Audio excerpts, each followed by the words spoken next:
Hey everyone, it's your buddy back again with another exciting fanfic, which is what if Naruto trained with Ino and they fell in love. Naruto x Ino. If you enjoy this story, make sure to hit that like button and subscribe to the channel for more fanfics like this. Now, let's dive right into the fanfic. Tears. That was all Ino Yamanaka could see, while she ran through the dark streets of Konoha. The fight with her parents had been a really bad one, and in her outburst of feelings the blonde girl had taken the most important of her stuff, thrown it into a bag, and then she had been off into the night in the pouring rain. She was convinced that nobody would see her now. Not at this unholy hour, but still she was happy that even if someone saw her, the person wouldn't be able to tell that she was crying. Everyone would believe that it was the rain on her face, because she was a kunoichi and those did not show any weakness and sure as hell did not cry.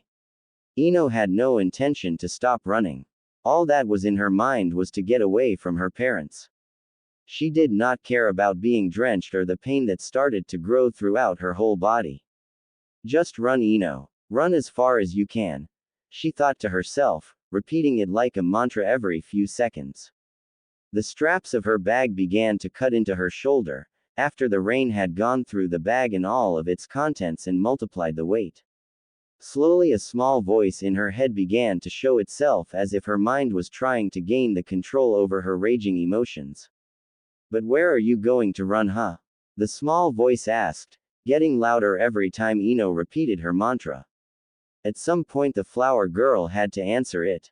I don't know, she replied, and just like that stopped her run. The streets were muddy and her legs were sprinkled with dirt. Her skin felt cold and the tears still didn't stop. God, she was a mess. Worse even, she was a lonely mess with nowhere to go. Although it would have been easy to find a place to crash for a few nights at Sakura's home or the ones of her teammates, Ino also knew that her parents would search for her there first. Her problem was that she didn't have any other real friends. Sure, she knew a lot of people, but never befriended them enough to call any of them friends. Shino was way too creepy for Ino with all his bugs and his unsocial behavior, so she kept talking to him at a minimum. It was the same with Neji. They were great ninjas and Ino loved to work with them, but socially they weren't what she needed. Staying with Kiba was also a dead end, because the boy couldn't stand her anymore after she had shot down his attempts to date her in a very cruel way. She continued to stand in the street, closing her eyes and trying to solve her problem. She needed a place to stay, where no one expected or would search for her. Friends and hotels had to be ruled out. The other people she could ask, like Hinata, Lee and Tenten, sure were kind enough to let her stay the night, but she barely knew Hinata or Tenten, so it would have been very awkward to ask them. Lee was also ruled out, because of being too strange for Ino's taste, despite him being one of the nicest guys she knew. Again her train of thought went to where she had started. The girl didn't know how long she had been just standing in the middle of the street. The rain still fell without mercy. The sobs and tears had stopped as Ino had begun to analyze her problem. The bag had fallen from her shoulder and lay now in the dirty street. Ino just knelt down next to it. She didn't care about anything anymore. There was no answer for her problem. At least she couldn't find it. She couldn't just go to somebody she barely knew, she couldn't go to her friends, she couldn't even go into a hotel. And certainly she wouldn't go back to her parents. Even the thought of that brought her nearly to tears. What they had said was just too cruel. No matter why they had said something like that, her anger and some other emotions did rise to the surface again. Despite desperation because she had nowhere to stay, sitting in the muddy street while rain poured down, Ino swore to herself that she would never go live with her parents again. They were wrong. Ino whispered to herself. I'll prove them wrong and then they'll see that they should have never underestimated me. You know, it's kinda hard not to underestimate someone who sits in the mud and talks to herself, a voice said behind her. Ino grabbed one of the kunai out of her pouch, jumped facing the threat before anyone normal could have noticed. As she saw who had spoken, she relaxed. He was no threat. Not even a small one in her eyes. What do you want, Uzumaki? She asked in an aggressive tone. Why did it have to be him to find her in this situation? Of all people, it just had to be the one person that she could get along with the least. Nothing, Yamanaka. I'm just enjoying the rain, he told her without any hint of mischief in his voice. It's really nice, isn't it? It's cool, relaxing, and you never meet anyone when it's raining. Well, almost never. It's probably because it's night and nobody wants to get wet. Besides crazy people like you. Ino told him. Something about Naruto got her on the edge every time she saw him. She thought that it was the fact that he never acted serious and made stupid jokes that hindered him in becoming a great ninja. She hated people who sold themselves for less than they were worth. A small smile graced Naruto's lips. He was as drenched as Ino, but wasn't shivering. Also, he had no mud on him at all. A little bit of curiosity was seen in his eyes. So I'm here because I'm crazy. What's your excuse? His voice was relaxed, as if her comments didn't even bother him at all. It was unlike him. Normally, when people would insult Naruto, he would point at them and make quite the scene. Now he was quiet, relaxed, and didn't even show a sign that he had heard her. Was it because no one else was around? Ino didn't know, and it didn't matter anyways. She mumbled her answer, hoping he would just leave her alone. She didn't need someone other than her parents bother her tonight. Got into a fight. Parents. Ran away. No place to stay. The other words were too silent to be heard at all. Naruto's smile grew bigger. Ino turned her head to the side. Now it would start. He would laugh at her and would make fun of her, to get her back for all the times she did the same thing when he was in such an embarrassing situation. A small part of her mind even thought that she deserved it. So where's the problem? You can stay at my place, Naruto told her with a big grin and a happy voice. In her surprise, she stared at him. What had he just said? She could stay with him. No jokes. No remarks. Just an invitation to stay over. Her face must have shown her big surprise because of his next words. What's wrong, Ino? Come on. The rain has stopped, so there's no reason to stay outside anymore. He took a few steps towards her and then grabbed her bag, throwing it over his shoulder. Ino was still unsure but followed him as he led the way to his home. This is no trick. You're not leading me on? She asked, knowing how rude it was. But she had to make sure. Naruto turned around and faced her, staring in her eyes. No trick. Just a friend helping a friend, he told her with this unusual serious voice. His words were another surprise for Ino. You consider me a friend? She asked him. But we fight all the time and never get along. At least if we're not on missions. He just laughed, turned around and started to walk again. Then he told her something she would think about for the next month, though she didn't know it yet. You're right, we fight. We get on each other's nerves and always embarrass each other, but you're still my friend, he said. You never say something hurtful or something that is not true about me. It's not the usual friendship, but to me it is a friendship nonetheless. After that he was silent and so was she. They just walked to his apartment in silence and dealt with what was on each of their minds. Ino tried to understand why Naruto would let her stay. She for her part had never been very nice to him, always pointing out his flaws and telling him how stupid his pranks were. Nevertheless, she had never spread rumors about him like a lot of the other kids had. They just never got along, because Ino had somehow felt that Naruto never tried his best. Like he was holding back. When he had fought in the Chunin exams, she had seen that he wasn't the dead last. Also, she had heard that it was him who had beaten Gaara of the Sand and had convinced Tsunade-sama to come to the village. He had potential to be just as good as Sasuke, if not better, of that Ino was sure. She just didn't get Naruto, and to be honest, in the end she did not care one bit why he was nice to her. She had a place to stay and he even carried her things for her. Why not enjoy such a nice gesture? Naruto meant no harm to her. When they came to his place, he opened the door and showed her to bathroom. He gave her a bright orange towel and said that he would make some ramen for them. She didn't complain. She closed the bathroom door, stripped her wet clothes down and got under the shower to warm herself up. Other problems could wait, couldn't they? Naruto, after he had given Ino the towels, had changed into dry clothes. He wasn't afraid of a cold. After all, he never got one thanks to his secret friend. Now he stood in his kitchen boiling water for 2 ramen cups. He heard the shower running in the bathroom and wondered how it had come to the fact that Ino Yamanaka was using his shower. When the rain had started and everyone else had gotten into their homes, Naruto had decided to take a walk through the village. Rain had always been his friend, because it was the reason why the streets were empty. That meant no hateful glares, no one accidentally bumping into him, and no whispered curses about the demon child. Just him, the street, and the platter of raindrops. He enjoyed walking the village in the rain.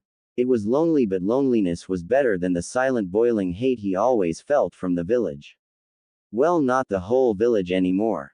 People like Iruka, Tsuki, Ayame, Enko, and most of the higher shinobi were quite fond of him nowadays. It had something to do with him beating Gaara and finding Tsunade, Naruto suspected. All the other shinobi didn't really care about him as far as he knew. Not that they had been the problem in first place. It was the villagers who despised or feared him the most. They had never beaten him if you didn't mind some drunken idiots, but Naruto always felt their hatred. It was worse than any beating, because he couldn't do anything about it. He couldn't just fight back and hit them for the glares and whispers.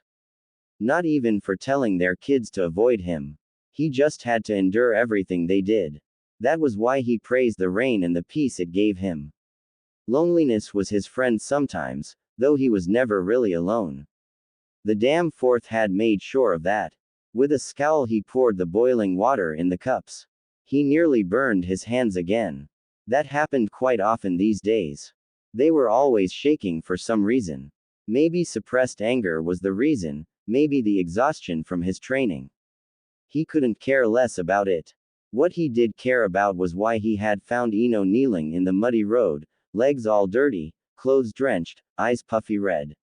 He had noticed it right away. Never ever had he seen the girl like that. She always cared about her looks, and it was a bad sign if she didn't. When he heard her mutter to herself how she would show someone they were wrong, Naruto knew that she had had a fight with someone. The person had hurt her bad, even he saw that back then. So he did the only thing he could think of, giving her a place to hide, to recover from the pain. He wasn't close to her, but she was Sakura's friend after all. Also, she was always fun to argue with. He liked the strong, bossy, and loud Ino, because she meant a challenge for his mind. To verbally fight with her was a funny way to kill time and distracted him from other things. Sure, she had never seen through the facade of his grins and false laughter, but why should she? They only talked for a few minutes most of the times. Mostly it ended with her whacking his head, telling him to shut up. The girl in the street was nothing of the strong friend he knew.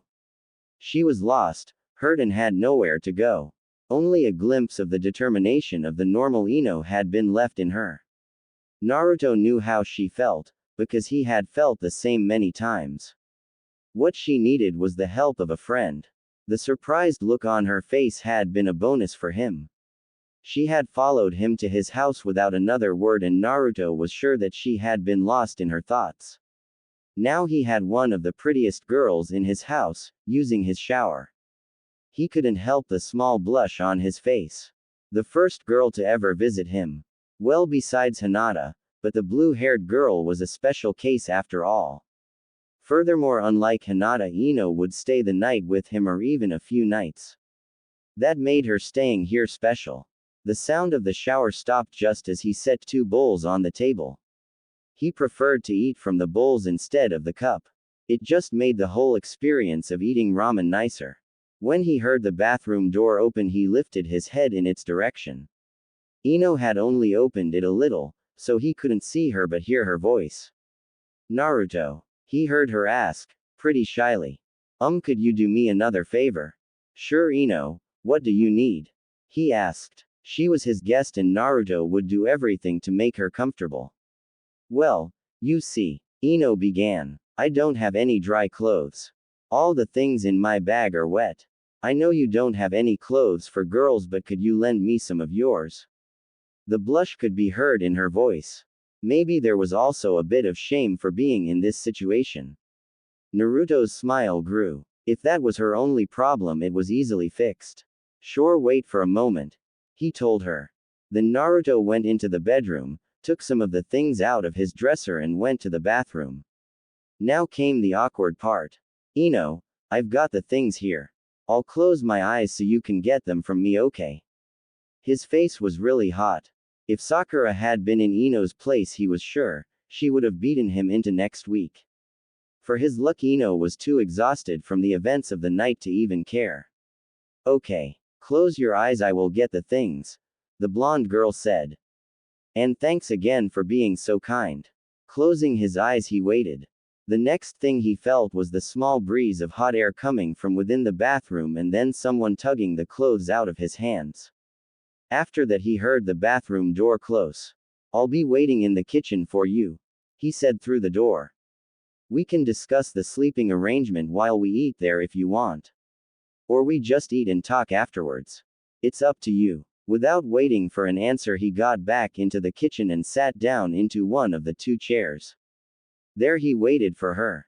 After a few minutes, Ino came into the kitchen. When he saw her, his breath got stuck in his throat. She was wearing a small pair of his boxers, which showed a lot of her long legs. The shirt that was a little big for her went just over her behind, drawing his attention to it. Her wet hair dangled over her shoulder, freed from its normal ponytail, giving it a messy but also awesome look. To his luck, she was still drying her face and didn't see his stare before he turned his eyes away. Naruto was convinced that the girl would have whacked him if she had seen. He himself would have done the same. Ino came over to the kitchen table and sat down on the opposite side from him. She looked into his face. A small smile was seen around her lips. He had to admit, this girl was indeed Sakura-chan's worst rival when it came to being beautiful. Thank you for treating me like this. I don't know what would have been if you hadn't shown up at the street, she told him. Naruto took his hand behind his head, rubbing his hair. Don't mind it, Ino. I just did what anyone would have done. Come on, let's eat. I am starving and I'm sure you're too. After that, you can get my bed and I'll take my sleeping bag and the couch, he said. And don't worry, you can stay here as long as you want. Thank you. You're really kind to me. I don't know how to repay you, she told him as she took her chopsticks. Just show your parents that whatever they said to hurt you isn't true. Naruto said. I don't know what they said and I don't care, but I want none of my friends being hurt by anyone. Her reply was another small smile. The blonde boy liked that smile. There was something in it that he just had to see, though he didn't know what it was. Anyway, as long as he could help Ino, he was content. His friends were dear to him. After all, they were all he had. Even the ones that weren't that close to him. He would do what he could for the blonde girl. But for now, he would just eat his ramen. After their small dinner, they had said goodnight to each other, and while Naruto had taken the couch, Ino got the bed. In the dark bedroom, Ino laid on her back, staring at the ceiling above her, and was unable to sleep. Despite everything that happened and her exhaustion, her mind was still processing what happened.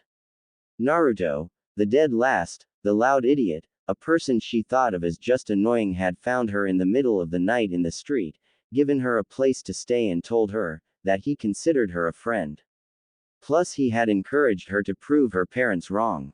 They didn't even really know each other, and yet the boy had given her his bed and slept on the couch instead.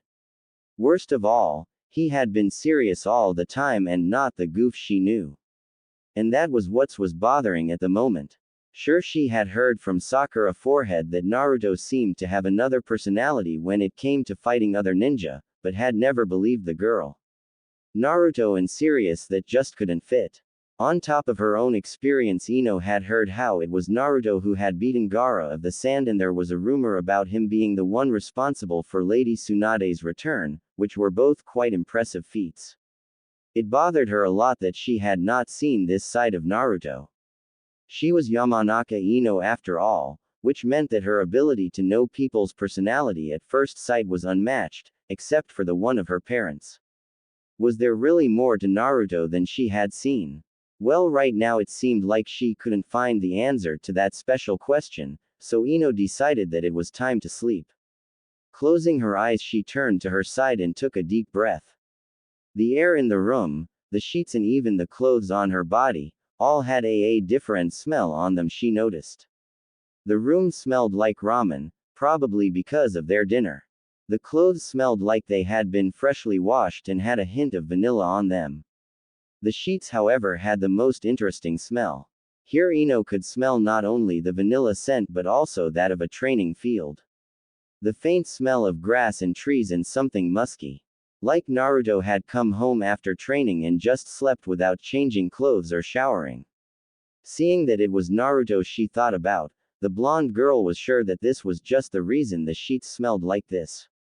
But she couldn't really complain. It kind of smelled nice. Absolutely different from her room at her parents' house. With a small content sigh, the teen snuggled into her comfortable pillow, and a few seconds later sleep came over her.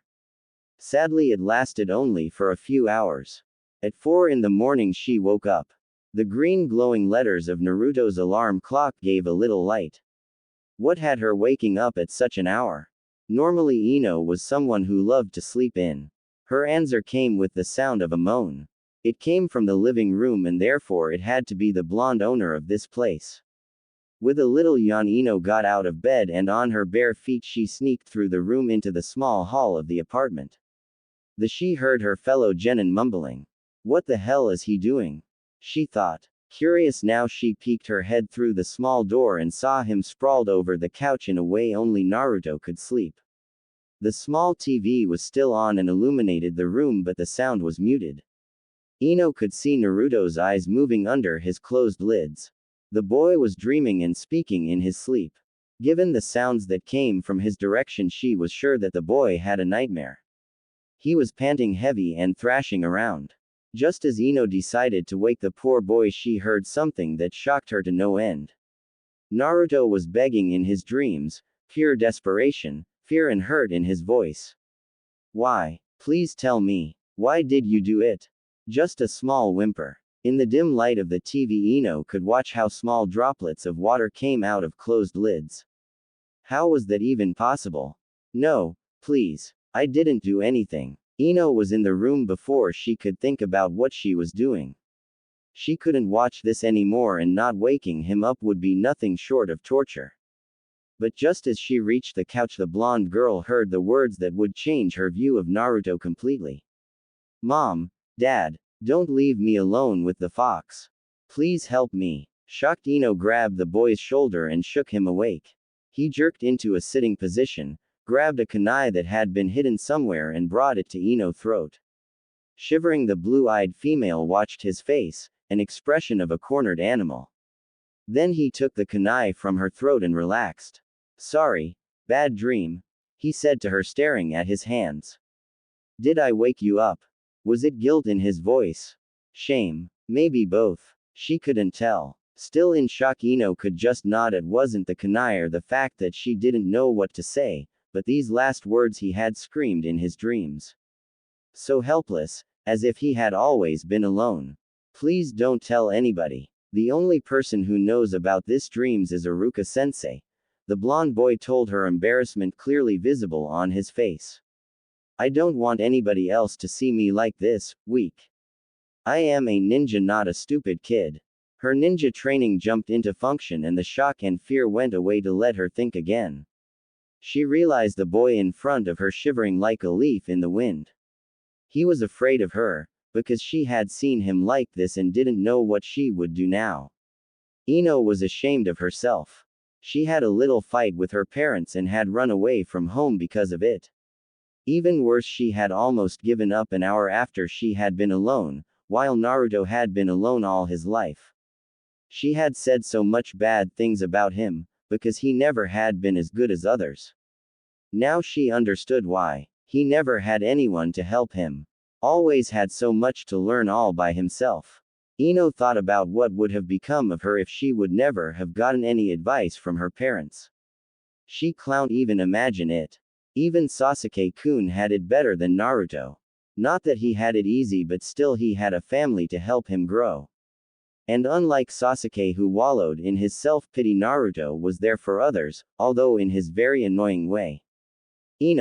Life is not always easy. We all come to a point where we need the help of others. Promise me that when you meet somebody who needs help, you will be the one to help that person. The words her mother had said to her at some point now came back. It was exactly one of the situations the older Yamanaka had meant. As she was thinking about this, Ino decided that she would listen to the words of her mother in this case, no matter how much she hated her at the moment. Determined, she grabbed Naruto's hand and forced him to look at her. The pleading look was still on his face. I promise not to tell a soul, she said. His face lit up in a way that could only be named as easement. He wasn't smiling or grinning at her, in fact he was shivering like a leaf in the wind, but hey, it was something. He turned his attention to their hands and rubbed his thumb over her hand. Thank you. Not more than a whisper, but Ino heard it anyway. She hadn't expected him to thank her for it. Confused, she forced him to make a little room on the couch and sat down next to him, still holding his hand in hers. She figured that if he didn't like the contact, he would have let go of it by now. This boy was special, so much Ino could tell by now. Had he ever had someone to hold him when he had been afraid as a kid? Probably not. She couldn't imagine to be him. To be honest, she didn't want to. But right now she could at least make up for some of the things she had said to him in the past. So she took hold of his arm, which wasn't that easy because of them still holding hands. After that, she leaned her head onto his shoulder and watched the muted TV. Is it hard? She asked him. Normally she would have expected him to ask what she meant, but right now the direction of her question was evident. Ino heard a sigh coming from his lips. Sometimes. You get used to being alone. It's not as bad for me, after all I've never know something else. He explained to her and his head gently fell against her own. What a nice feel that was. Just sitting there, enjoying someone who at least for the moment cared about you, despite him having his own shit to deal with. Did you mean it when you said I could stay here as long as I wanted? Sure. If you have no problem with me having these dreams from time to time. His answer was quite funny. He was the one providing shelter and asked her if she was okay with it. What a good, but silly guy. I don't. In fact, Uzumaki, I think it's better to be here when you have them. In that case, you can stay as long as you want. I have a meeting with Tsunade Bachan tomorrow. I think I am gonna tell her about you staying here, but I'll ask her not to tell anybody else. That way she can tell your parents that you are safe and you don't have to worry about being found.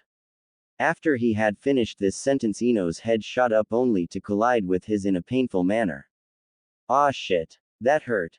She said, but realized it was her fault anyway, so she couldn't blame him.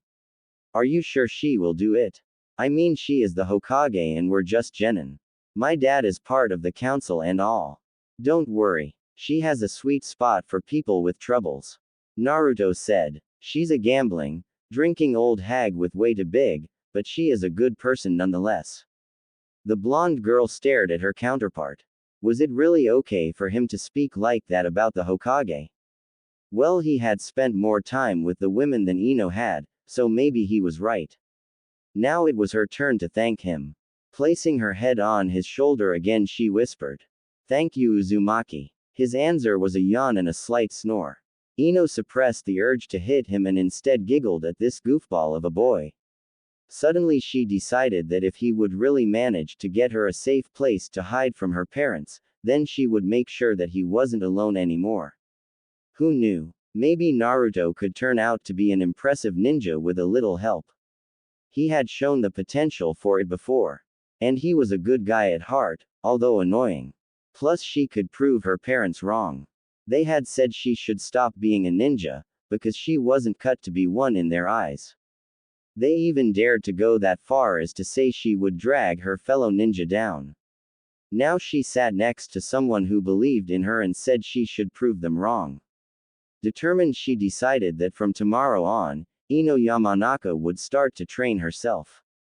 Even more than that, she would make sure to help Naruto to improve in every way possible.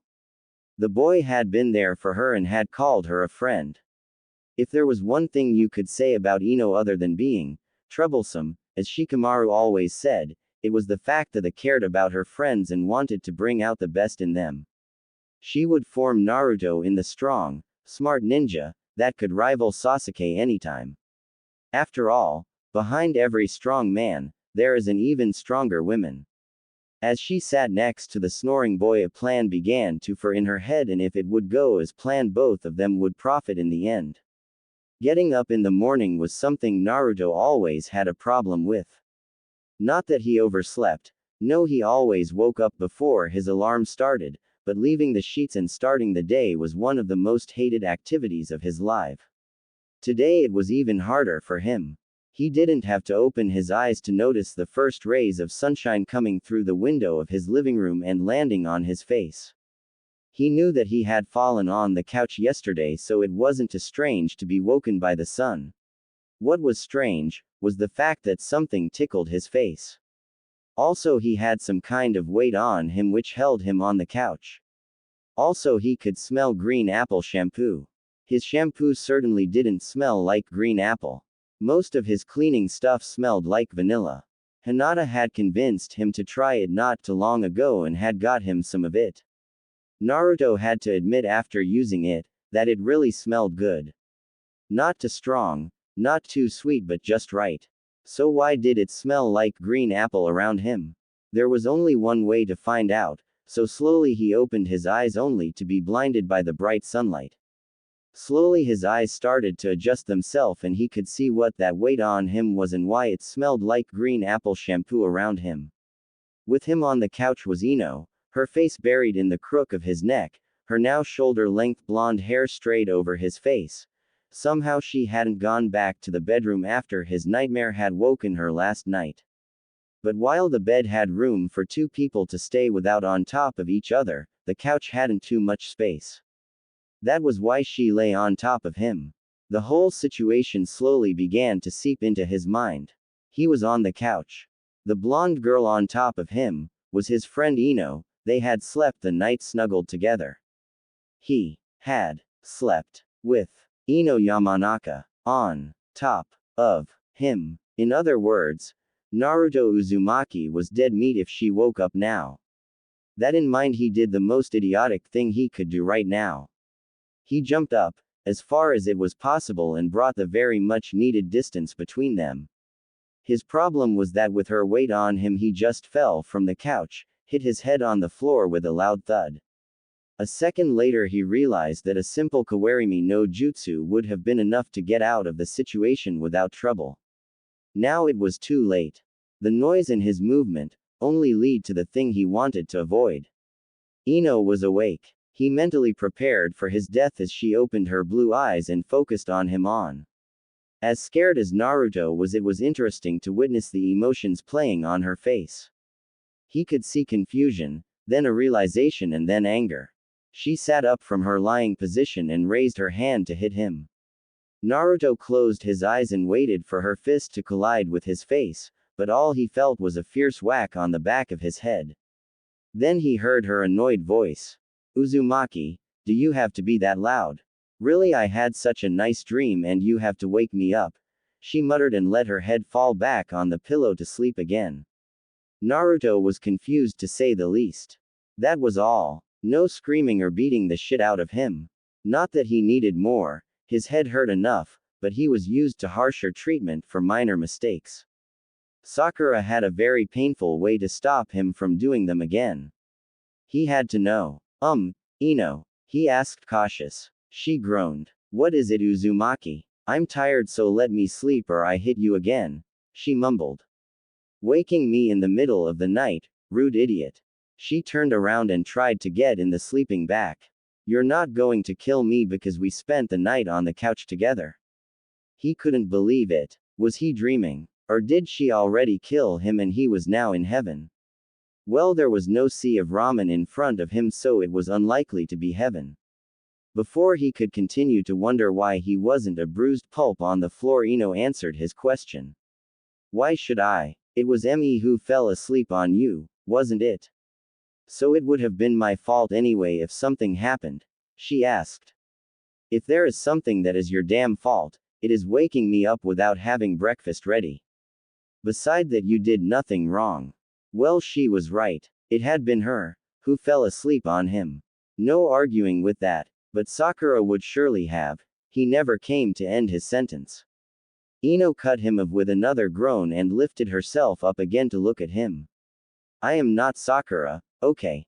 Nothing happened. You're a damn comfortable cushion to sleep on and it's your home. So please stop complaining because I don't beat the bloody life out of you. She told him, before she got back to try sleeping. Oh, and while you're awake, why don't you make me scrambled eggs for breakfast? That way you could make up for waking me this early and I could sleep a few minutes more. With that, she turned away from him, just to show him that the conversation was over. Naruto couldn't believe it. How could she be so relaxed about what happened, when Sakura-chan would? Well, she wasn't Sakura-chan, she had said so herself. Who was he to complain? Before Ino decided to change her mind about it, he got up from the floor and went into the kitchen to prepare breakfast. Ino was right, about the time he realized with a look on the time. 7 a.m. Well, not really early in his book, but considering that most genin teams didn't train before 10 a.m., it could explain why Ino wasn't used to get up at this time. Following Ino's wishes, he started to prepare the scrambled eggs. His meeting with Tsunade Bachan wasn't before lunch, so he could spend the morning with a little bit training for himself. After all, Sasuke was still in the hospital, and knowing his pink-haired teammate, she was just at the same place to make sure the bastard had everything he needed. Without him noticing it, his hands began to shake again.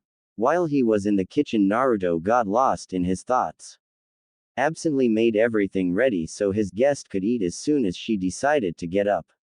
After he had set everything up, the blonde boy went to his dresser, got some clothes and went to the bathroom. Ino's stuff was left in one of the corners and he blushed as he noticed her underwear lying on top of the heap of clothes.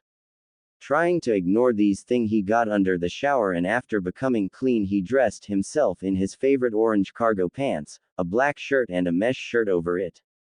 His headband and jacket he had left in the kitchen. He would get them later, after he had brushed his teeth.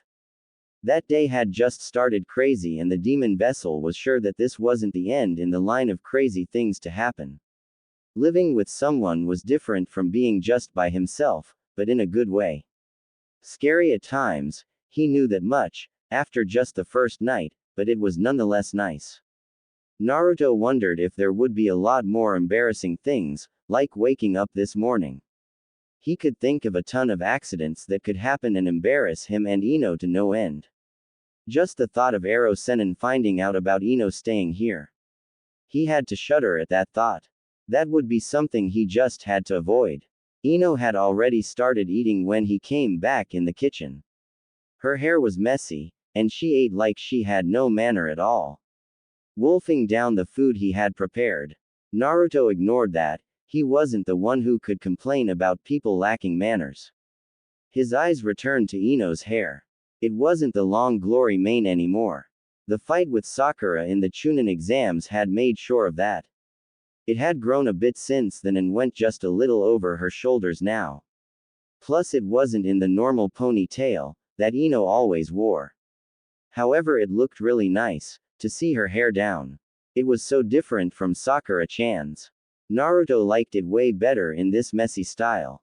Again, he was lucky that she had her back turned to him and didn't see him staring. Tearing his eyes from her hair, he went to the kitchen table and sat down on the opposite side. The blonde girl seemed to be pleased with his cooking. He had been lucky that she wanted scrambled egg for breakfast, because it was one of the few things he was able to cook. As she looked up from her meal, Ino noticed him. She had obviously been lost in the taste of the food or her own thoughts. There was something in her eyes as she looked at him, but he couldn't really figure out what it was. Naruto, this is great. I didn't know you could cook this well. She praised him. He smiled at her and gave her a small thanks. His cooking wasn't something he was proud of. Tuki and Ayame were so much more skilled than he was. You know, we still have a lot of time before we have to meet Tsunade Bachan. I don't know about you, but how about we set some rules how we're going to manage this whole living arrangement? You know, just to prevent embarrassing situations. That caught her by surprise. Naruto saw how she hadn't expected him to see that far. Then again, he was quite convinced no one would have expected him to think of such thing. To tell the truth, he was surprised himself that he had thought about it. Well, how about we finish breakfast first? After that we can still discuss these things. Knowing you, you have to be starving, she said. And just in that moment his stomach confirmed her thoughts with a loud growling. You're right, let's eat first. And with that they continued their meal in silence. So, what rules do you have in mind for this? Well, whatever it is. Naruto asked her. You know, since I've spent all my life living alone, I don't really know how it works. The orphanage had some rules, but I forgot most of them. Maybe it's best if you set a few rules first. Ino looked at him and wasn't sure if he was serious. Then again, he was right. She knew a lot more things about living with other people. Not that she liked all the rules her parents had set, but some of them were really helpful if you wanted to avoid the household being at each other's throats. Why not go with them? Okay. First of all, we should set rules for the bathroom. Then I think we could continue with the rules concerning our food and such things. Maybe change our sleeping arrangement. The couch doesn't seem too comfortable after all, don't you agree? She smiled at him, as he nodded like a small child. What a cute, clueless expression. He really seemed to have no social skills at all. Well, Ino was just the right person to change that. She asked him to give her a pen and a piece of paper, to note all their future rules down, and while Naruto began to search for said items, Ino thought about the habits of both parties. It would make things easier if the rules applied to their habits. Like if Naruto was a morning person, it would be easier to let him have the bathroom first, because Ino just loved to sleep a bit longer if she could. Soon Naruto came back, pen and paper in his hand. He gave it to her, sat down and watched her, like she was about to tell him about the most awesome jutsu he had ever heard of. An hour and some hard discussions concerning no more ramen than 3 times a week, who would do which chores in the house, who would shower first, because apparently none of them was a real morning person, and a few other minor things. They had now reached the last and most important part of the list, sleeping arrangements. Ino, after last night, had decided that she couldn't let Naruto sleep on the couch. Not that he would not survive it, but after that nightmare he had, well, she just wanted to be around him the next time something like that happened. However, not only would she have to convince Naruto to agree to them sleeping in the same room, but they would also have to buy a futon. As much as she liked the boy as a friend and was thankful for him letting her stay at his house, there was no way she would agree to them sleeping in the same bed. The same room was okay. It was like sharing a tent with Shika when they were on Big Deal, but sleeping in the same bed somehow had such a special meaning. And there was no boy she would let in her bed at this moment. As she told Naruto her thoughts, save for the last part, the boy had an understanding expression on his face.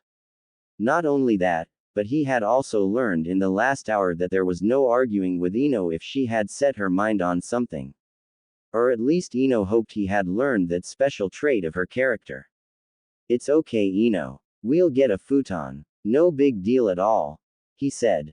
I understand that you don't want anyone other than Sasuke Tem to be that close to you. His grin was so wide and bright that Ino forgot what he had said for a moment, while she mused how someone could stretch his facial expressions like that. It took her a few seconds to understand what he had said, because that grin had something strange that distracted her. As she finally got what Naruto had, she had to pause for a moment. Why would you think I would Sasuke sleep in my bed? Are you crazy? She asked the boy, who obviously was confused by her question. Don't you love him? He asked. I mean, no offense, but the way you always acted when the Tem was around kind of implied that you had feelings for him. You know, fighting with Sakura over who of you will get him. Fawning how great the guy is. Trying to hug him all the time. Doesn't that mean that you like him? Suddenly Ino's laughing filled the kitchen. So that was it. Of course he couldn't know it. Now his question made sense. Naruto thought that her, "I want Sasuke," play had been real. Poor boy, she had to explain it to him, before he hurt his head thinking too hard. That is what you mean. Listen Naruto, I don't like Sasuke, well maybe I like his looks a little bit but, well I don't have real feelings for him. You don't? His confused face was just too funny to look at, that was for sure. No. Here let me explain it to you, so you can understand it. When do you train harder? When you're alone or when you're training with Sasuke? Tell me. Ino watched him as he thought about her question. Probably when I'm training with Sasuke. I have to keep up with him after all. He told, clearly not seeing the connection. What does that have to do with you liking him? Well you see, it's the same with me and Sakura. If we have a rival we try harder. You know when I first met Sakura she was really shy, but after she had me as a friend and later as a rival she began to grow confident. Ino explained to him. That's why I pretend to like this brooding emo. It makes Sakura want to keep up to me in every way.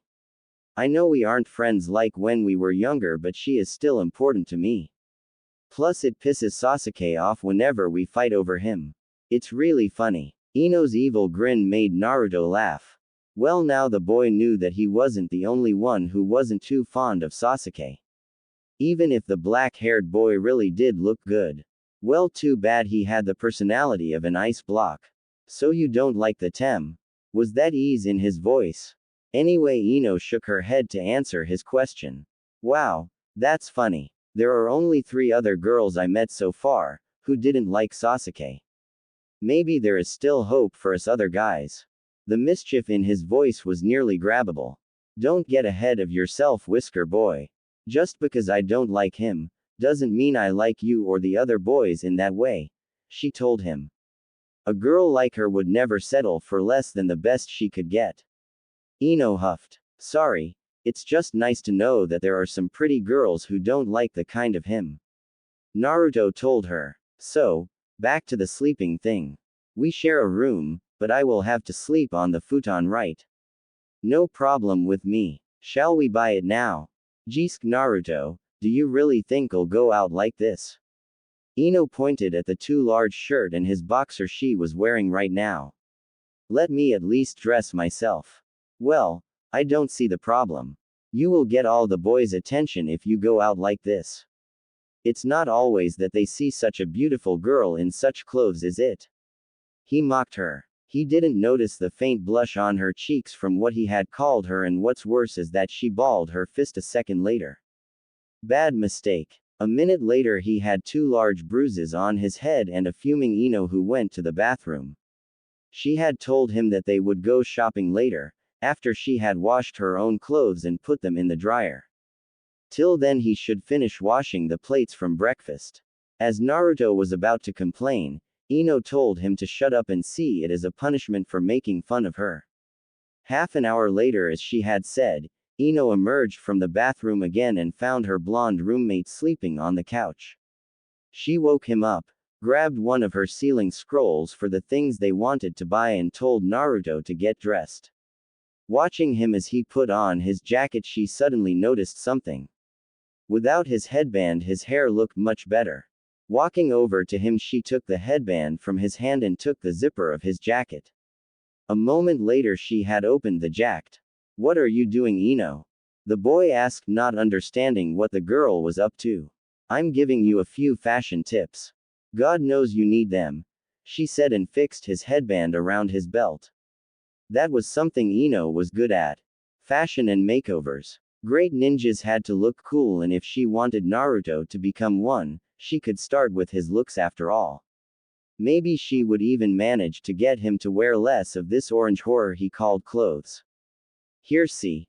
She dragged him in front of a mirror. You look way better with your hair free like that.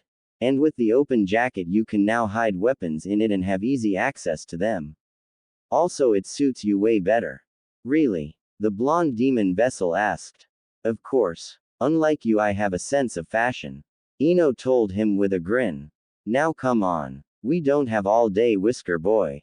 She grabbed his hand, while Naruto was still watching himself in the mirror. Then she pulled him out of the apartment. It was time for shopping. Luckily Naruto didn't see the gleam in the blue eyes of Ino Yamanaka, or else he would have run to Suna, just to fight Gaara again. If there was something that he would remember from this day, it would be the next 2 hours till they had to meet the Hokage. He didn't even know what had hit him. Dragging her blonde counterpart through the streets of Konoha, Ino had a happy smile on her face. Shopping with Naruto was something different from normal shopping, she thought. Well, somehow everything she had experienced with him in these 2 days had been special in some way so far, but this was definitely the best thing. She knew that she tended to be a little carefree whenever she started to go through shops, tried this and that on, did the window shopping and everything that went with her hobby. She also knew that it was hard for people to keep up when she was in such a carefree rush. That was why a lot of people didn't like to go with her, when Ino got like that. The blonde girl had seen how he looked when she had dragged him in the third shop to just look, even though they already had everything they needed to get. He didn't like shopping one little bit, Ino had realized. Ino had also picked up why. It was because every store owner had this look when they saw him, just like some villagers had. Not exactly what Ino would call nice, but it seemed since the heir of the Yamanaka clan, was with him, they didn't want to say anything. But back to why this kind of shopping was special to Ino. It was because Naruto was a real sweetheart. Whenever she asked him in her sweetest voice if they could go in another shop for just looking, the boy would smile, nod and let himself be dragged into it. He would even try on the few outfits she picked out for him, though it needed a little bit of convincing from her side. Now they had still half an hour to get to the Hokage, and Ino had satisfied her urge to find new clothes for her and Naruto, which said boy was now carrying for her, because her scroll was already filled with the other stuff. The bags she had left in his hands were filled with 3 new outfits for each of them, and Ino was very proud that she had found them in such a short amount of time. The best part was that they hadn't been that expensive, since the shop owners seemed to want to get rid of her companion as fast as possible and had sold their stuff at a very low price. Naruto had paid for his clothes, and when Ino had found the third outfit for herself, but hadn't got enough money with her, the boy had paid it for her with a small smile.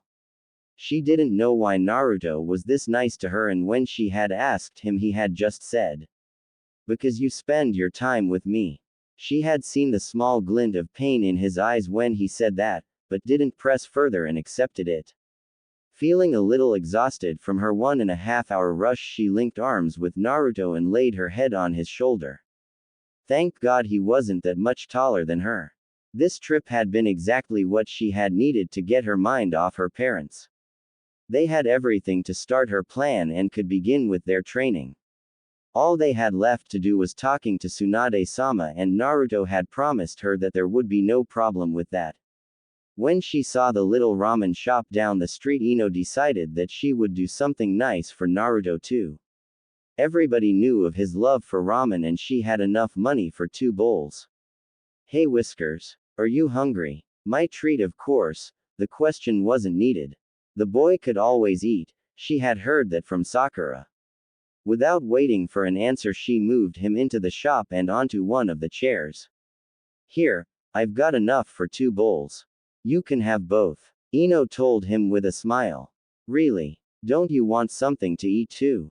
Just shaking her head, she denied, and Naruto ordered 2 bowls for himself. The old man who ran the shop laughed at him and started to prepare a few bowls.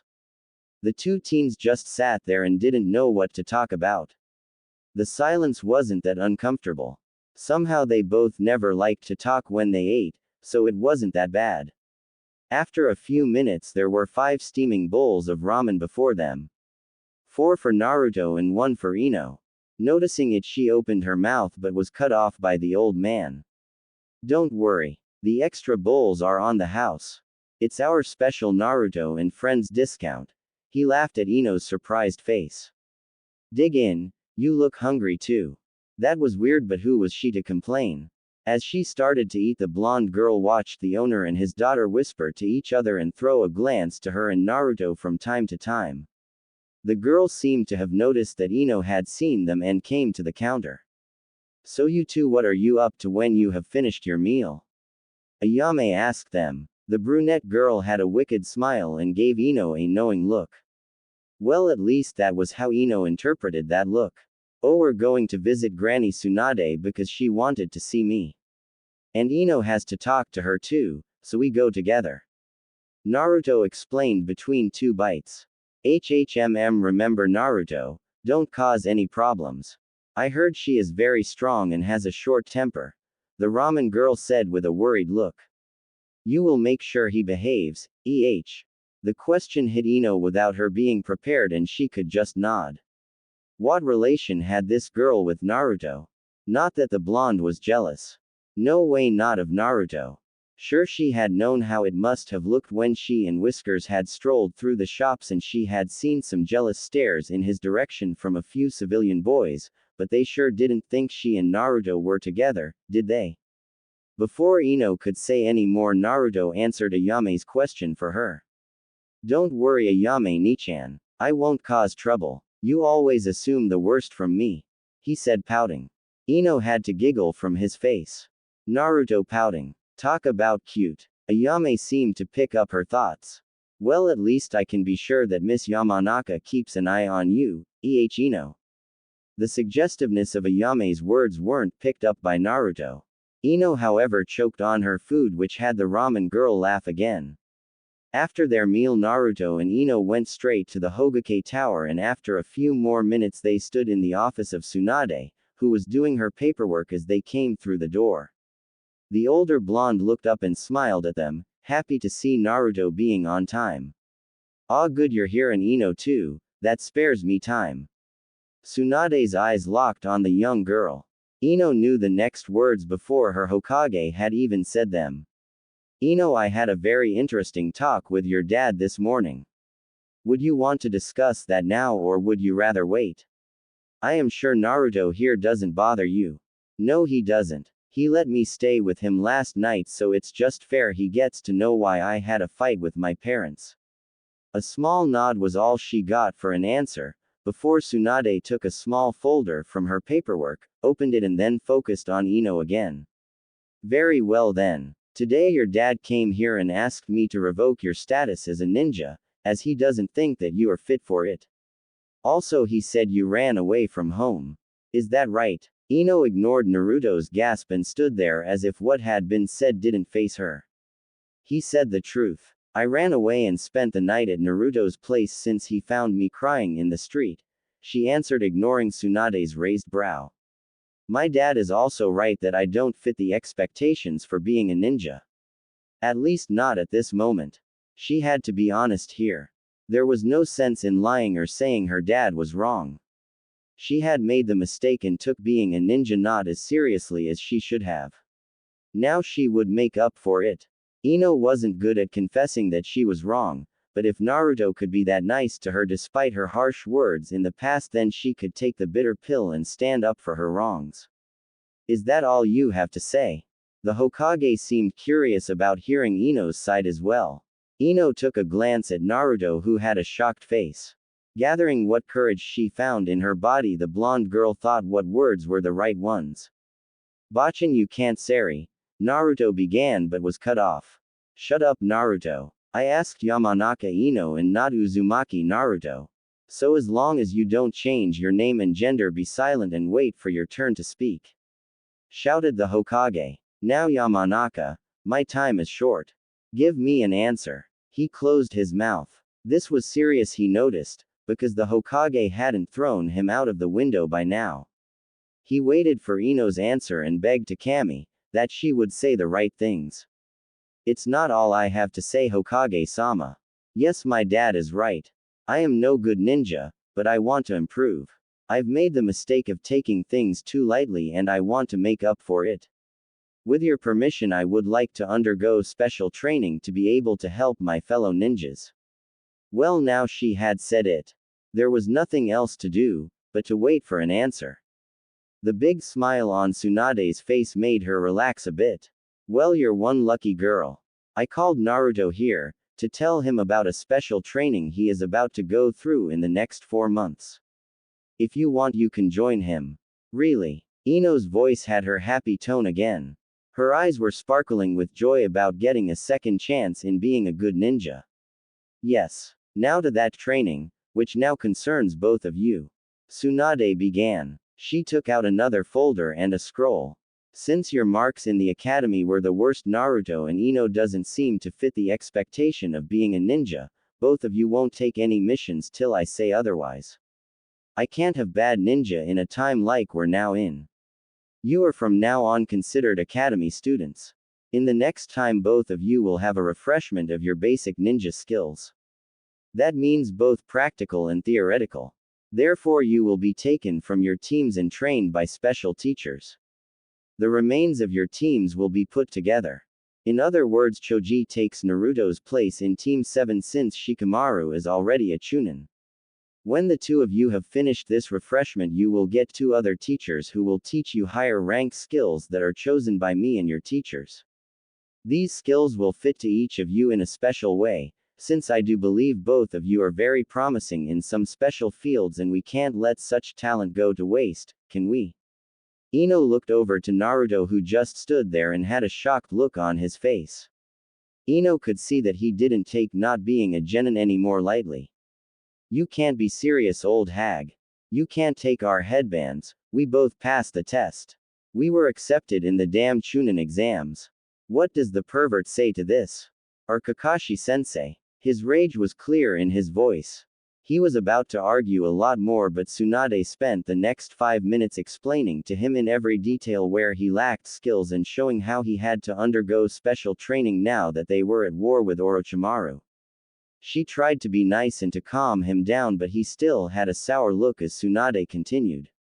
You will keep your headbands, but both of you have to understand that we expect a lot from this training. Don't waste this chance. Especially you, Naruto. You know how highly I think of you, and I am convinced that you will get a lot stronger with this training. Don't forget how important you are to the ninja force in this village after you won against Gaara of the Sand. We can't risk you dying because you are too damn proud. What would the villagers say? Understanding the hint, Naruto said nothing and just nodded. If he wanted to still be a ninja, he just had to go with it. Even if he didn't like it. His hard look vanished as he felt Ino taking his hand, forcing him to look at her. Hey Naruto, cheer up. We will both give our best and then we will show everyone that we can be the great ninja they expect us to be, she whispered in his ear. Ino would make sure the boy took the chance.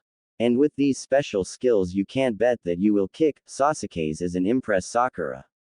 So don't complain. Please. The last word came out in her sweetest voice again, and she knew he couldn't resist that, and somehow he got cheery again. After the girl had let go of him, Tsunade gave them both a few scrolls.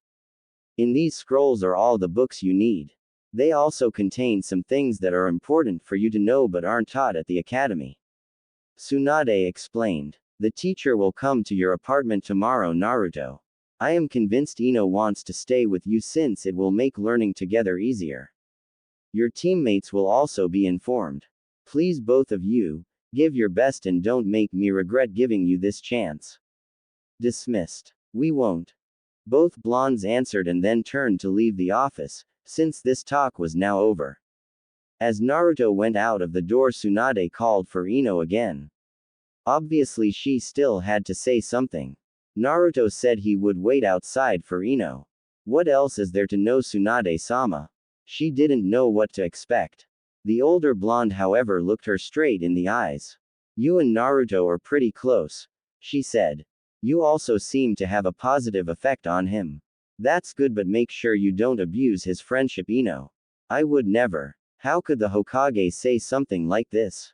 I just want you to have in mind that Naruto has it kind of harder than others to find friends. He trusts you and that is good. But I have a question. What is the meaning if the hands of a person start to shake without them being able to control it? As someone who knows the human mind, I'm sure you know. Of course. It's a sign of stress and suppressed emotions. Well, it is for most people. There are a few other reasons, but it's mostly that. Ino replied. Why did Tsunade ask her that? What I tell you now is a secret. Don't tell anybody, understood? Tsunade said and got a nod from Ino. In Naruto's medical record, it is noted that his hands are shaking since the second part of the Chunin exams. Not all the time, but often enough. You mean? Exactly. There is a second reason I want you to undergo this training with him. You shall keep an eye on him. The boy doesn't talk too much about his feelings, and I fear that could have a bad effect. Since you are a Yamanaka, you know what you have to look for, and as his friend, you care for him. He needs a friend that is there for him, and there are only a few people to give him that. Oh, okay. That was a lot to swallow. Please understand that I won't force you to do this. I probably shouldn't care as much about that boy, but he is very dear to me. I wouldn't ask you if I didn't trust you with this task. After what I've seen today, I think you're the only one who is capable of doing what I just asked. Without waiting to be dismissed, Ino left the room. Tsunade-sama trusted her to take on such a task. Wow. Just wow. Then again, she had already planned to stay with Naruto and be there for him, so this fit perfectly to what she wanted to do to him, and Naruto was a great friend. He had proven that the last 2 days. What bad came from this? She wanted to be his friend. She wanted to take care of him. She wanted to grow strong with him. As she met him outside and they started to go to his place, Ino wore her smile and determination open on her face. The two blondes would show them all. They would make the best out of this. Linking with Naruto's arm once more, she promised herself to change for the better. No more slacking. It was time to grow up. For both of them. Ah, damn it. Why is this so hard? The voice of her roommate went through their apartment. It wasn't the first time this had happened today, and Ino knew that it sure wasn't the last time. Studying had never been Naruto's strong side, and it didn't take a genius to figure that out. Sure, he gave it his all right now, if just to get back to going on missions, but something inside the poor boy refused to help him understand the content of the like before were the result when he grew frustrated with himself and his inability to learn, and as a side effect they annoyed Ino a great deal. Still, she had to give it to Naruto that he didn't quit. She remembered how back in the academy he would just quit listening to Iruka-sensei as soon as he couldn't follow the lecture anymore, but now he actually tried to understand the theoretical part of being a ninja.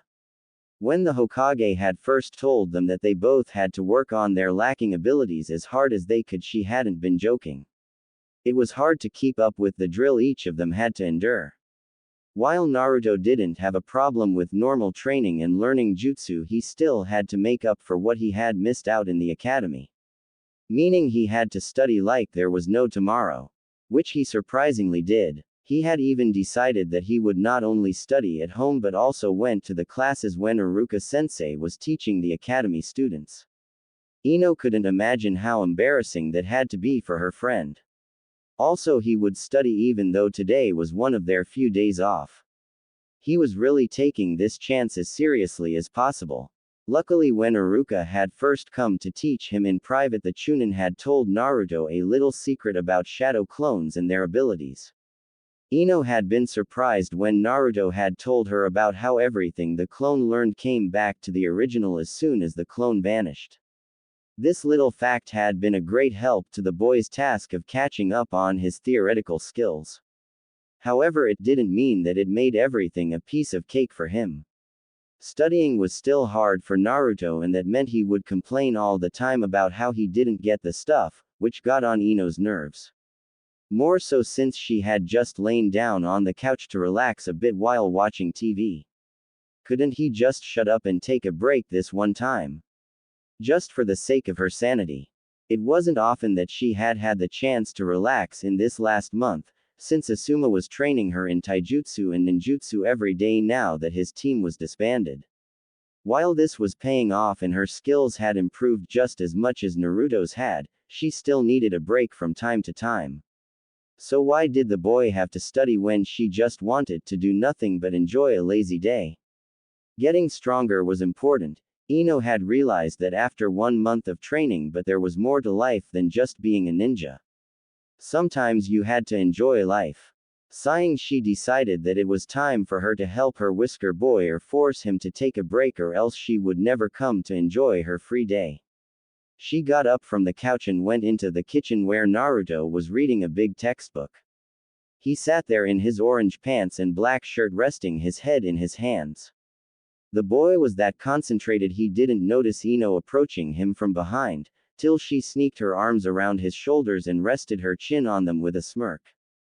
The blue-eyed girl felt her friend tense and knew that the reason was that he wasn't used to having people get close to him in such a way, though Ino had been very affectionate to him after they had become good friends. It was just her way of getting attention from others, and the fact that Naruto reacted way harder to her little hugs than other people was just a little bonus. After all, Ino loved, no, needed, a lot of attention. She herself didn't know why, but she just needed it. Also, she wasn't the shy type, so for her it was no problem to be close to others. You know, Whiskers, if you don't understand the book, you could ask for help instead of yelling every 5 minutes. She whispered in his ear and caused a shiver to run through his body. She felt that all of his concentration on the book had disappeared. A smile crept on her face at his reaction. Naruto was just so easy to tease, it was funny. It was just like she was the first person ever to get close to him. Whenever Ino had tried to get attention from others, like Sasuke for example, they had never shifted their attention to her as much as Naruto did. It was satisfying to know her little tricks worked. Sorry. I just have to understand this. The sooner the better, so I can go on missions again. He told her and tried to not move more than absolutely necessary. I know. Ino replied, but you have to take a break sometimes. If not for you, then for my nerves.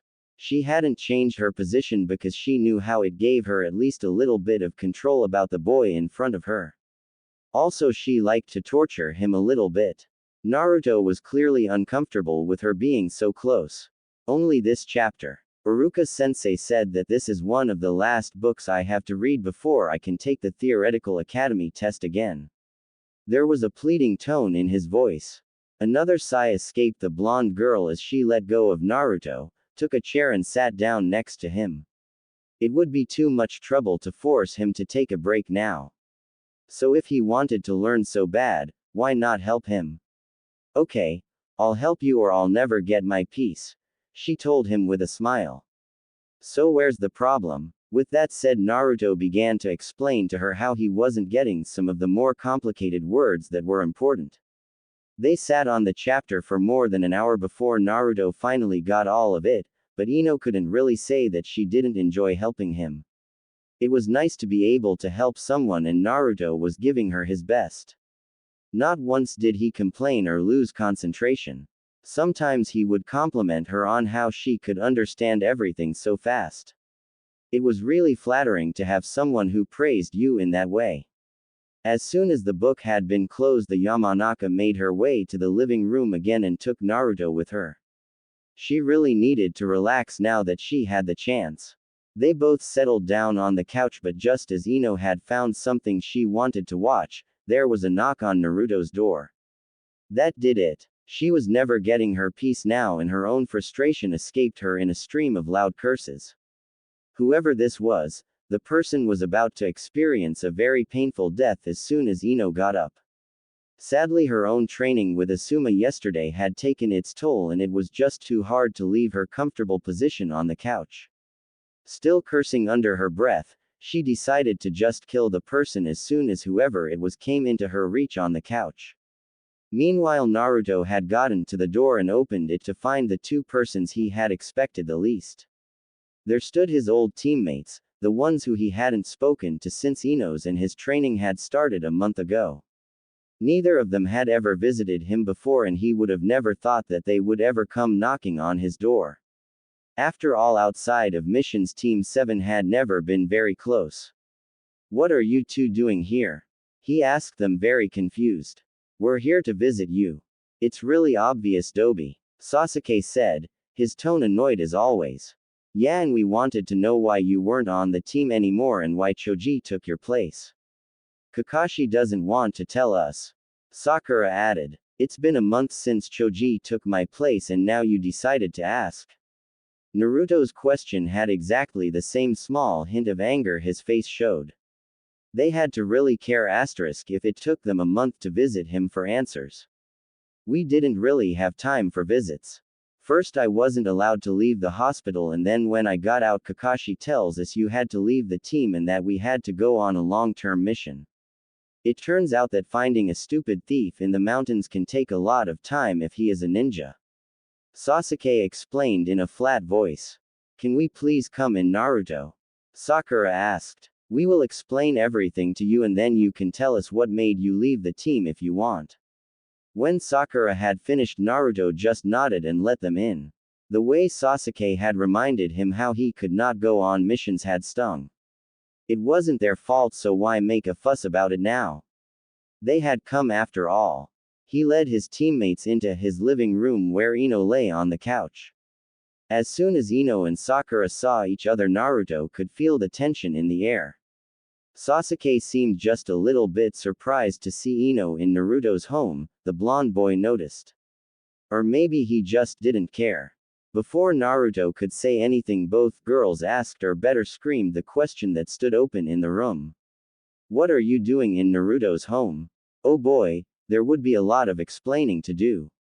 Ino's last hope of a relaxing afternoon had long vanished and had been replaced with the long boring task of explaining their situation to Naruto's former teammates. She had seen the smirk on Sasuke's face when he heard about how Naruto had to go to learn academy skills again, and it had been a lot of fun to see it vanish from his face as she told them how she and Naruto would get special teachers as soon as Tsunade-sama deemed them to be at a certain level. After that, it had mostly been Sakura asking questions while the Uchiha resorted to brooding like he always did and ignored his surroundings mostly. Sadly, Sakura was really interested as to why Ino had decided to stay at Naruto's and never forgot to mention how it looked like Ino had a thing for the blonde boy. Also, she mentioned how Ino had stopped approaching Sasuke-kun like she did all the other times, which in Sakura's eyes meant that Ino had finally realized how much better the pink-haired girl fit to the Uchiha. Surprisingly, Ino didn't start a fight. She decided that there was no need to challenge Sakura in any way to explain to her how she never had noticed the Uchiha for more than his looks. The longer Sakura rambled on, the more Ino noticed what a stupid girl Sakura had become. The pink-haired girl talked as if she was superior to Ino, because she was still doing missions, while she forgot that Ino's and her match in the Chunin exams had been a draw. It was quite clear that unlike Ino, Sakura hadn't improved her skill much since then. Ino saw that it confused Sakura that she didn't talk back to any of the things that normally started one of their little fights. However, the next thing Sakura said triggered a reaction from Ino that had been totally unexpected. While she had been rambling, her speech had led her to how well the new team worked together and that Choji was a really good replacement for Naruto. And while Sakura told Ino about how much better the new team worked without Naruto and Sasuke always fighting, she missed how Naruto's hands began to shake again. Ino for her part did not and understood what was going on. Naruto's crush indirectly told her how bad the boy was, while he sat next to said crush. Before Ino could say anything, Sakura said the words she would have better kept to herself. Well, maybe it's really for the best that Naruto and you go through this training. He really needs it, since he never was that great in missions. Naruto, Ino and even Sasuke flinched at her words. Sasuke was about to tell Sakura something, but the blonde girl in the room never left him a chance to do so. Instead, she began to scold her former friend in a loud and enraged voice. Yeah, and you're so much better, forehead girl. At least Naruto can fight other ninjas without someone else holding his hand or having to watch out for him every time. Sakura's surprise wouldn't have been greater if someone had told her that she should wear green spandex. She gaped at Ino, who was fuming at her and about to continue her rant. You're not a notch stronger than me, and that's not that much. I'm pretty sure without Sasuke or Naruto keeping your back safe you would have died on your first C-rank mission or when Suna. Since you are not that strong, please use the brain behind your large forehead and think about who is listening to the shit that comes out of your mouth. Naruto is a way better ninja than you are, just because he tries his best to improve whenever he can. Before things could get out of hand, Sasuke stepped in and told Sakura that it would be better if both of them left now. So he grabbed the pink-haired girl's arm and dragged her away, after he said goodbye to Naruto. "Oh, and Dobi," he said as he was about to get out of the door. "I want to fight you as soon as your training is finished." With that he closed the door and left Ino and Naruto alone. The boy just sat in his place, hands still shaking, and didn't say anything. To hear how lowly Sakura thought of him had hurt like hell and at the same time made him angry. Ino could read that on his face, all the emotions that were forced to the surface. It hurt her to see her friend like this, and out of instinct she embraced him in a tight hug and comforted him as well as she could, telling him how Sakura was just stupid and how he shouldn't let it get to him. She really did her best to repair the damage the words of his former teammate had caused. When Naruto suddenly returned her hug and buried his head in the crook of her neck, she couldn't have been more shocked. Or so she thought till she felt his wet tears drench her clothes. It seemed that this had just been the last straw, and now Naruto had to let out all he had inside him. When the first shock had worn off, Ino began to stroke the boy's back in a soothing manner, whispering words of comfort in his ear. It wasn't a happy moment, but it made her happy that Naruto trusted her enough to open up that much. The afternoon turned evening and Naruto was still pouring his heart out to her, while she had gotten them some chocolate ice cream. They just sat there and he talked, Ino listening to him. Tomorrow both of them would have to train again, but right now Ino thought that didn't matter. What mattered was the new deeper bond the two blondes were forming. At some point Naruto asked Ino to tell him something about her past, to get to know her better. They talked till deep in the night, neither of them caring how their day had turned out. All that mattered to them was listening to each other. This moment was one of the few times in her life that made Ino utterly speechless. After finally reaching the level the Hokage considered being fit for a ninja, which Ino considered above what most Chunin knew, Naruto and her had been told to go to the training grounds to meet their new teachers. Lady Tsunade had said these teachers would be there to improve the skills Naruto and her had a talent for.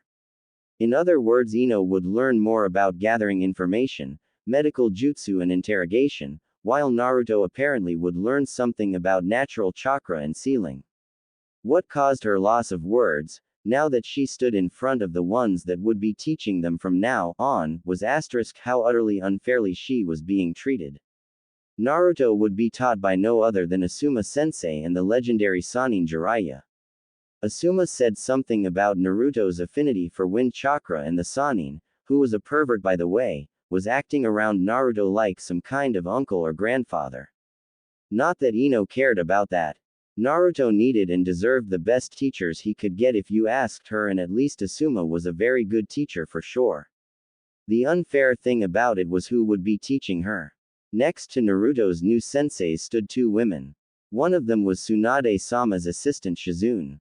Ino knew that Shizune would be a good teacher, but compared to a Sannin, well, it was a disappointment. The other woman had purple hair, was utterly crazy and dressed in a trench coat. Also, she had been the Junin leading the second part of the Chunin exam. This was what had robbed her of her ability to speak. Ino had expected to get someone like Ibiki to train her about gathering intel, and got someone she deemed worthy of being in a mental hospital.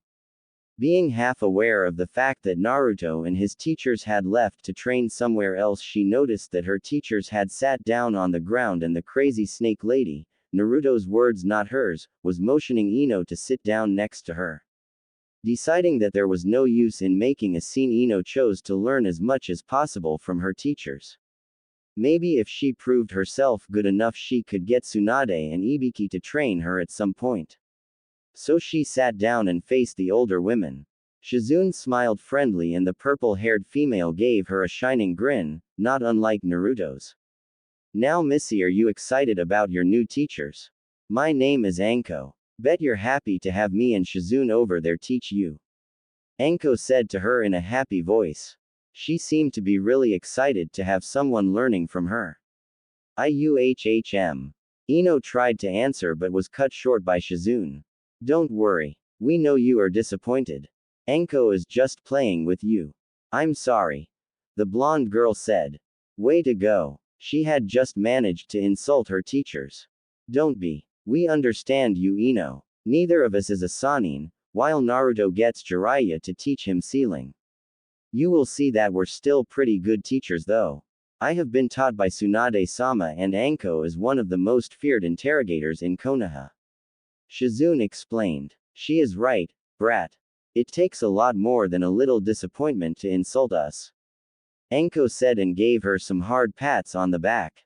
Now that it's just us girls, why don't you tell us a little bit about you and after that we tell you about us? Okay. I am Ino Yamanaka. I like flowers, my friends and gossip. Ino began.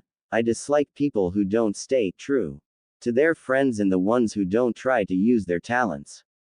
I want to become a great ninja so I can protect my friends and make my parents proud of me. Her teachers listened to her and Anko smiled when she told her about how Ino liked to gossip. It would be helpful to start their little lesson. She threw a glance to Shizune who seemed to understand right away. You like to gossip? Really, Ino, isn't that a bad habit? The black-haired woman asked. Ino thought about her answer for a moment before she gave it.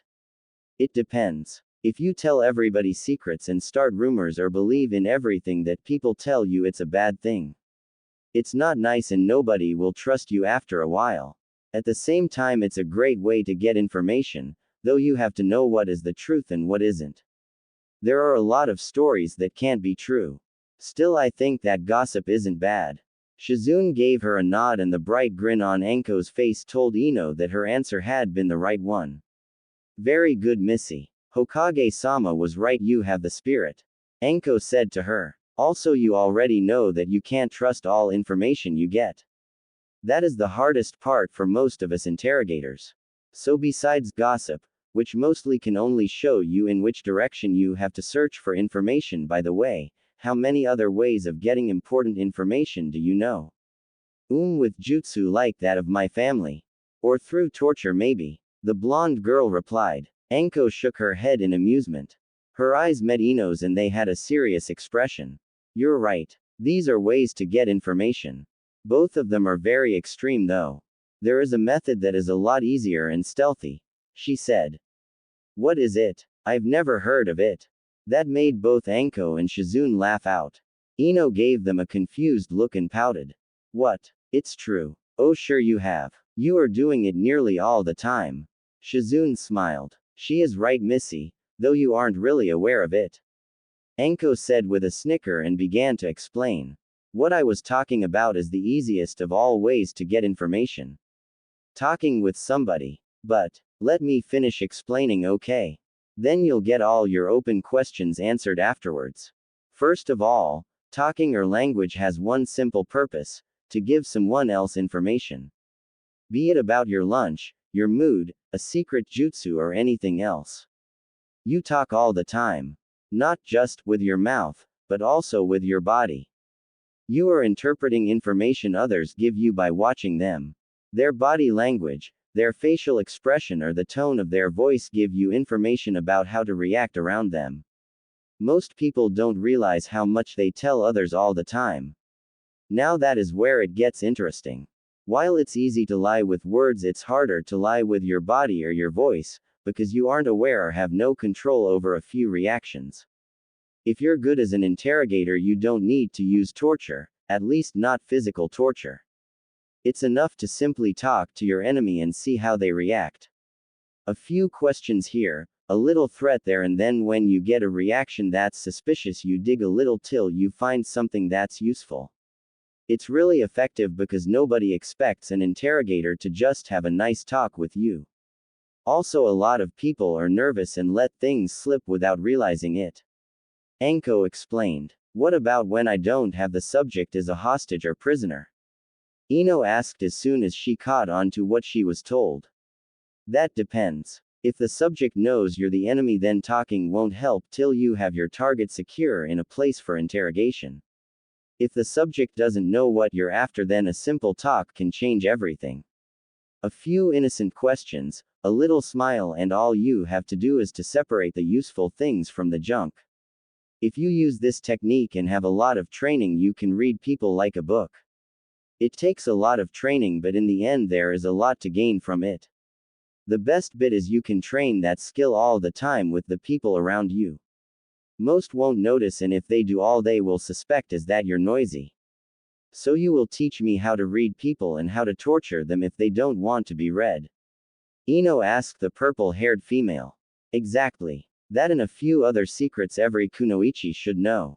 Shizune over there will help you to understand the human body and mind better. After all, she is a very good doctor. I'm sure her medical jutsu can be used to gather intel and also will be helpful if your friends are wounded. Maybe you'll even learn a few things to improve your family jutsu if you learn how to understand the human brain and body more. So what do you think? Do you want us to train you, Missy? Anko grinned at Ino and held out her hand. The blonde girl took it without thought, nodded and gave the two women a smile. Of course I will, sensei. Please teach me everything you can so I can be a better ninja. For Konoha and my friends. That's what we will do, Missy. Now why don't we show you what I was talking about? The three of us will have a little talk and you try to figure out as much about us as you can, while we do the same. After that I'll give you advice on what you have to improve and some tips to read people without any jutsu. Anko said. Oh, and of course we will have a little spar afterwards. Shizune added. We have planned to see where you stand exactly. After today we will take turns in teaching you. One day you'll learn with me about medical jutsu, useful plants, poisons and those things, and the other Anko-san will teach you her special field. Since I have to admit that I'm the one who is less experienced in the field work of a ninja from a hidden village, you will learn that mostly from her. We expect only the best from you, Ino. If we get that, I promise to have Hokage-sama teach you at least a little. Thank you, sensei. I understand. I will do my best and won't disappoint you. Ino said. Okay, now that we have that out of the way, why don't you tell us about your relationship with the brat? Is he your boyfriend? Anko asked with a devious grin. What? No. Ino sputtered. Are you crazy? Me and Uzumaki. We're just friends, nothing more. But Ino, I know from Hokage-sama that you live in his place and the two of you were sitting pretty close when we arrived here with the others today. Shizune pressed. She knew why Anko had chosen that topic. I mean that's right, but really there is nothing. We weren't even real friends before he found me. Ino told her senseis. We have grown pretty close since he took me in, you know. Why did he offer you to live with him, if you weren't friends back then, huh? Anko asked. I think Naruto has a different view on things like friendship. He was really nice, but didn't want a thing from me in return. So he is just a friend and you have grown close to him while living with him, right? And you have no intentions to change your relationship? Came the question from Shizune. The reaction Ino gave now was surprising. She said nothing, as if she wasn't sure what to say. Anko saw how she grew a little more tense and started to rub her wrist with the other hand. We're good friends, sensei. He told me a lot of things and is real nice, but I don't think there is more. So you're not sure? Anko asked, a little too curious. She wanted to know more about this. At first she had chosen the topic just to rile her pupil up. To make Ino nervous or angry so she wouldn't notice the more subtle questions, but now Anko's inner gossip girl, even if she did hide that side from everyone, wanted to be fed. Naruto is a good guy, the first suppose. Just not, you know, boyfriend material. Ino said and started to rub her wrist a little more. I don't think I have to give it more thought, to be honest. We're friends, he likes Sakura, and even if he didn't, there are a lot of girls that would be a better match for him. Like? Shizune asked. None of your business, sensei. Ino yelled, suddenly angry. Ask something else. I'm not here to talk about Naruto. Well then, what do you think about the fact that the laziest guy in this village was made Chunin not too long ago, while the Uchiha? Anko asked. There was something about the Naruto topic, but first this wasn't an interrogation and second it made Ino uncomfortable because the girl didn't have the answers herself. This was a hint on Ino's personality and that she knew how to alter or hide it. She could talk with Shizune about that later. Ino's pose changed drastically. Her shoulders became straight, her eyes met Anko's and her voice was strong as she spoke. Sasuke is a good ninja, but he isn't the best just because he is an Uchiha. Shikamaru had a good match. He has shown how he can beat an enemy that was clearly stronger than him. I think he gave up because he knew something would happen, to save some chakra for later. I'm not sure about it and the lazy bum didn't tell me shit when I asked, but he is really smart. He deserves to be Chunin. At least he wasn't late for his match. Ino defended her friend. The lazy idiot wouldn't care about it, but no one talked bad about her close people's achievements. Well, good you see that the Uchiha's looks and name aren't everything. Though it is surprising to hear you talking about Sasuke-kun in that way. Aren't you one of his biggest fangirls? Was another slight question to learn more from Anko. Ino gave a sigh and began to explain. A little time later she started to ask questions herself. She tried to learn everything she could from her teachers, but their answers, unlike her own, just held nothing more than just the obvious meaning of the words. Also Ino found it hard to read their body language. When Anko and Shizune explained to her what they had read from her she was shocked. They told her about what she had felt, some of her exact thoughts she had when she had given the answers and what they had concluded about her from the context. While they had gotten a pile of info about her she had nothing really important. Anko-sensei gave her a lot of tips, which were really helpful and Ino promised herself she would improve. After the questioning came the spar. Ino against both of her teachers. No reason to say she had no real chance. She gave it her all anyway and even managed to hit Anko with one of Shizune's poison Senbon. In the end she lost, as expected, but her teachers were proud of her skill nonetheless. Shizune told her when and where she had to meet her the next day at the hospital and left. Anko on the other hand stayed with her, one hand resting on Ino's shoulder. Missy, for the first brat I have to teach you're all I could have asked for, she told the blonde girl, as she stood behind her.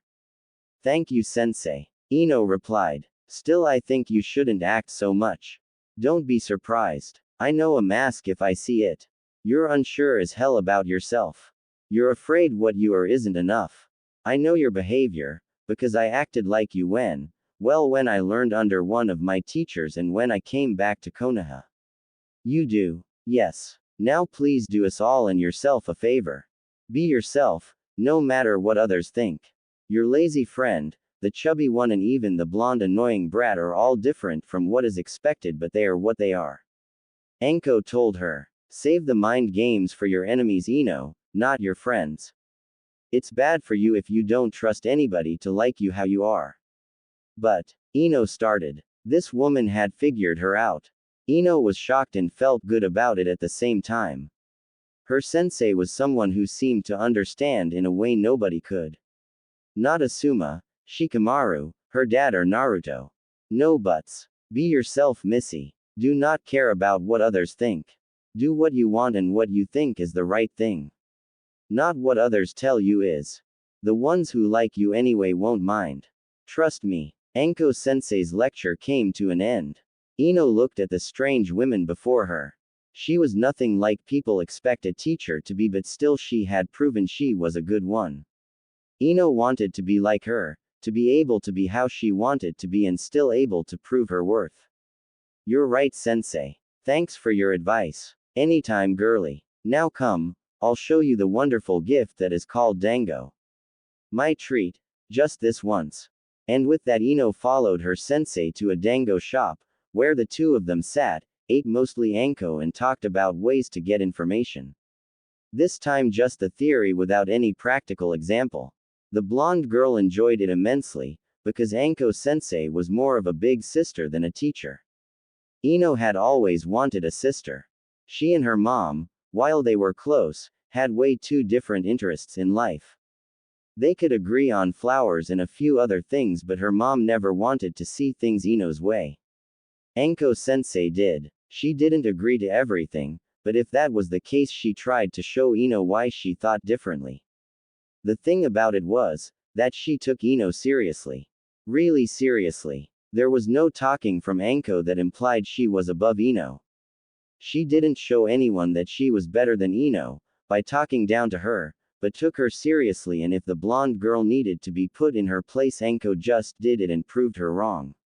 After the two of them parted ways, Ino had a wonderful evening and high hopes that Shizune would be just as much of a role model that Anko sensei had proven to be. Deciding it was time to go home, she started to head for Naruto's place. When she turned into the street his apartment was on, she saw that he was already home as she noticed the lights were turned on. As she opened the door, she found that it was very quiet inside. First she thought that Naruto had just fallen asleep and forgot to turn out the lights, but then she found him in the kitchen. He was reading a book. That itself wasn't an uncommon sight for Ino, since the boy had done this quite a lot the last few weeks. The interesting thing about it was that he seemed really interested, like when he was learning a new jutsu. He didn't even notice that she was in the room, watching him. The expression on his face made her believe that he was reading the recipe for the best ramen ever made. Strangely, it made Ino smile to see him with something that could make him focus that much on something he normally didn't like. He had a small smile tugging at the corner of his mouth, which she found immensely adorable. "Hey Whiskers. How was your training?" she asked him. His head jerked up to look at her. So he really hadn't noticed her till now. "Oh hey Ino. How long were you standing there?" "Oh, not that long. In fact, I just came in," she said. "Now care to answer my question?" "It was great. Asuma showed me something about wind chakra and kunai. I didn't quite get it at first, but I'm getting better. Oh, and the old pervert said he would train me in fuinjutsu. Something about how the Uzumaki clan had a thing for that and how I should learn more about it. He gave me these books and a jutsu diary of a girl of my clan. Surprisingly, I found it very easy to understand the things in the books, even though Asuma had told me that fuinjutsu was very hard to learn." He beamed at her. She could see how happy and proud he was to accomplish something others said was hard to learn. "Wow, that sounds great. And how about the diary? Did you read that too?"